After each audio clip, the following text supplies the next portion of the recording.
Farm two cup যে মডেলটা আমরা বলতেছি, সেটা কিন্তু এই যে বাগানি আছেন আমাদের সাব্বির ভাই, উনি কিন্তু এই পুরো জিনিসটাকে প্রমাণ করে দিয়েছেন বা পুরো জিনিসটাই করেছেন। ওনার কিন্তু ঢাকা একটা নিজস্ব রেস্টুরেন্ট আছে এবং এই বাগানের কফি কিন্তু উনি নিজে ওনার কফি শপে বিক্রি করে, অর্থাৎ ওনার নিজের ফার্মের কফি নিজে প্রসেসিং করে উনি ওনার শপে কাপে বিক্রি করতেছে। এই সেম মডেলটা কিন্তু যে কেউ কপি করতে পারে। স্যার আসসালামু আলাইকুম, ভালো আছেন? স্যার আপনি প্রথমে একটু আপনার পরিচয়টা যদি দেন। আমি হচ্ছি ডক্টর মোহাম্মদ আলমগীর কবির, সহযোগী অধ্যাপক, বিসিএস শিক্ষা ক্যাডার, উদ্ভিদ বিজ্ঞান বিভাগে, বর্তমানে বগুড়া সরকারি কলেজে কর্মরত আছে। আমরা খুবই খুশি আজকে আপনাকে পেয়ে। স্যার আপনি এই যে আমাদের গাইবান্ধা, এটা হচ্ছে আপনার ঘোড়াঘাট, তুলসীঘাটে একটা কফি বাগান আছে, ঘোড়াবান্ধা। তো এখানে আমাদের একটা কফি বাগান আছে, আপনি আমাদের এই কফি বাগানটা দেখতে আসছেন। আমাদের এই কফি বাগানের ওনার হচ্ছে সাব্বির ভাই, উনি আজকে নেই, উনি ঢাকায় থাকেন। তো আপনার সঙ্গে এই যে এখানে আসা, এই যে আপনি এখানে আসলেন, এটার একটু ভূমিকাটা একটু যদি বলেন, কিভাবে আমরা এখানে একসাথে হলাম। আমি ওই সামাজিক যোগাযোগ মাধ্যমে হঠাৎ করে একদিন দেখলাম যে বিডি কফি, এবং সেখানে একটা নম্বর দেওয়া ছিল। ওই নম্বরে নক করলাম, নক করার পরে আপনার সঙ্গে আমার মনে হয় যোগাযোগ। জি, আমার সঙ্গে যোগাযোগ। তারপর পরিচয় দিলাম যে আমি অমুক, আমার বাড়ি গাইবান্ধাতেই। এরপরে আপনার সঙ্গে আমার বেশ কয়েকবার মোবাইলে কথা, এবং বললাম যে অমুক সময় আমি বাড়ি গেলে পরে আপনার সঙ্গে মিট করবো, এবং গাইবান্ধায় যে বাগানটা আছে আপনাদের, ওইটা আমি ভিজিট করবো। আমি এ ব্যাপারে যথেষ্ট আগ্রহী, কারণ আমারও ব্যাকগ্রাউন্ড বোটানি, যেহেতু বোটানির স্টুডেন্ট, আবার বিজ্ঞান পড়ে, এই জন্য একটা স্বাভাবিকভাবে একটা আগ্রহ কাজ করে। এবং এসব আনকমন কিছু কিছু ফলমূল বা এই যে কৃষিজ পণ্য, এগুলো নিয়ে আমার যথেষ্ট আগ্রহ আছে। এই জন্য ভাবলাম যে তাহলে আমাদের গাইবান্ধা একেবারে আমার বাড়ির কাছে, কাজেই এটা আমি দেখা বা ভিজিট করে মিস করবো কেন। জি, সেই জন্য আপনার সঙ্গে কথা বলে ভাবলাম যে আমি সরেজমিনে একটু নিজে দেখে আসি।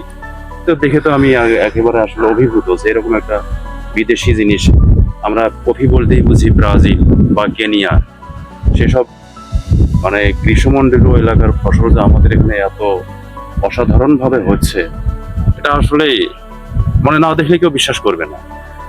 কাজে আমি মনে করবো যে যারা নতুন উদ্যোক্তা বা যাদের এই সম্পর্কে কোনো ইচ্ছা আছে যে নতুন কিছু করার, তারা ইচ্ছে করলে এই জায়গাটা এসে পরিদর্শন করতে পারেন। আচ্ছা স্যার, অনেক ধন্যবাদ আপনাকে। আপনি আমাদের কফি বাগানটা দেখলেন এবং এখানকার প্রত্যেকটা গাছে দেখেন কিরকম ভরপুর ফলনে ভরে গেছে, এবং প্রত্যেকটা গাছ কফিতে হেলে পড়ছে, এবং প্রতিটা গাছের এমন কোনো জায়গা নেই যে জায়গাটাতে কফি ধরা বাদ আছে। এটা অলমোস্ট সবগুলো গাছেই এরকম কফি এসেছে। তো আমাদের উত্তরবঙ্গের এই সমতল ভূমিতে গাইবান্ধা জেলায় এরকম একটা কফি বাগান সত্যি আমাদের জন্য একটা আশার খবর। আমাদের যে এই উদ্যোক্তা আছেন আমাদের সাব্বির আহমেদ ভাই, উনি কিন্তু এখানে থাকেন না, উনি ঢাকায় থাকেন। উনি ঢাকায় থেকেই কিন্তু এই কফি বাগানটা করছেন। এই কফি বাগানে কিন্তু তেমন কোনো পরিচর্যা বা তেমন কোনো যত্ন, এখানে বসে থাকা, স্প্রে মেশিন নিয়ে ঘুরে বেড়া, এগুলোর কোনো কিছুরই প্রয়োজন নেই। জাস্ট শুধু আক্রমণাত্মক জিনিস, যেমন মানুষের আক্রমণ থেকে, গরু ছাগলের আক্রমণ থেকে, গাছ ভেঙে ফেলা, এগুলোর থেকে যদি একটু গাছগুলোকে রক্ষা করে রাখা যায়, তাহলেই কিন্তু দ্যাটস না, আর কোনো কিছুর দরকার হয় না।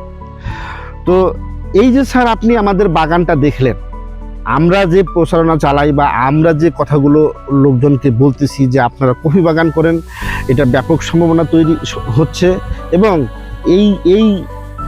এটার যে ফলন, এটা দেখে আপনার কাছে কি মনে হচ্ছে যে সামনের দিকে কি এটা নিয়ে আমরা কি একটু আগাতে পারবো বা এটা নিয়ে কি আগানো যাবে? নতুন উদ্যোক্তা যারা হতে চায়, যারা দূর থেকে আসেন বা যারা এই গাইবান্ধা সদর থেকে হয়তো অনেক দূরে আছে বা অন্য ডিস্ট্রিক্ট থেকে আছে বা সারা বাংলাদেশের যারা উদ্যোক্তা হতে চায়, তাদের উদ্দেশ্যে আপনি একজন সচেতন এবং শিক্ষক হিসেবে কি বলবেন তাদের জন্য? না, আমি তো মনে করি যে প্রথমেই তো সেটা বলেছিলাম আমি, যে একেবারে একটা আনকমন ফসল আমাদের জন্য, জি, যেটা সারা বিশ্বে অত্যন্ত সমাদৃত একটা পানীয়, সেই হিসেবে তো, এবং এটা অনেক লাভজনক অর্থকরী একটা ফসল। আর যারা নতুন উদ্যোক্তা, শিক্ষিত তরুণ যারা, তারা তো অবশ্যই চাইবে যে এইরকম জায়গাটা যেন একটা ইনভেস্টমেন্টের মাধ্যমে পরিবারের জন্য বা দেশের জন্য ভালো কিছু করতে পারে। সেই জন্য আমি মনে করি যে যারা আগ্রহী তাদের অবশ্যই সরেজমিনে এসে এইরকম একটা বাগান দেখা উচিত। এটা হচ্ছে আমার পরামর্শ। জি, অনেক ধন্যবাদ আপনাকে। আরেকটা জিনিস স্যার, সেটা হলো যে ফার্ম টু কাপ যে মডেলটা আমরা বলতেছি, সেটা কিন্তু এই যে বাগানি আছেন আমাদের সাব্বির ভাই, উনি কিন্তু এই পুরো জিনিসটাকে প্রমাণ করে দিয়েছেন বা পুরো জিনিসটাই করেছেন। ওনার কিন্তু ঢাকায় একটা নিজস্ব রেস্টুরেন্ট আছে এবং এই বাগানের কফি কিন্তু উনি নিজে ওনার কফি শপে বিক্রি করেন। অর্থাৎ ওনার নিজের ফার্মের কফি নিজে প্রসেসিং করে উনি ওনার শপে কাপে বিক্রি করতেছে। এই সেম মডেলটা কিন্তু যে কেউ কপি করতে পারে। এটা যে কেউ ধরেন আপনার বা কারো যদি 20% বা 50% জমি থেকে সেখানে একটা কফি বাগান করলো, সেই বাগানের কফি প্রসেসিং করে নিজেই একটা কফি শপ দিয়ে নিজের জায়গাতে বিক্রি শুরু করলো।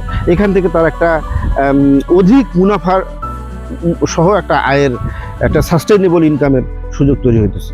আপনাকে অনেক অনেক ধন্যবাদ যে আপনি আমাদের এই আগ্রহের জায়গা থেকে বাগানটাকে দেখতে আসছেন, বাগানটা দেখলেন। তো আপনি আমাদের জন্য দোয়া করবেন এবং আমি সবার কাছে দোয়া চাই এবং সবার কাছে সহযোগিতা চাই, যেন আপনারা আমরা যেন এই কফিটাকে বাংলাদেশের একটা নিজস্ব শিল্প হিসাবে তৈরি করতে পারি। এটার গোড়া যেন একদম প্রত্যেকটা কৃষকের ঘরে ঘরে থাকে।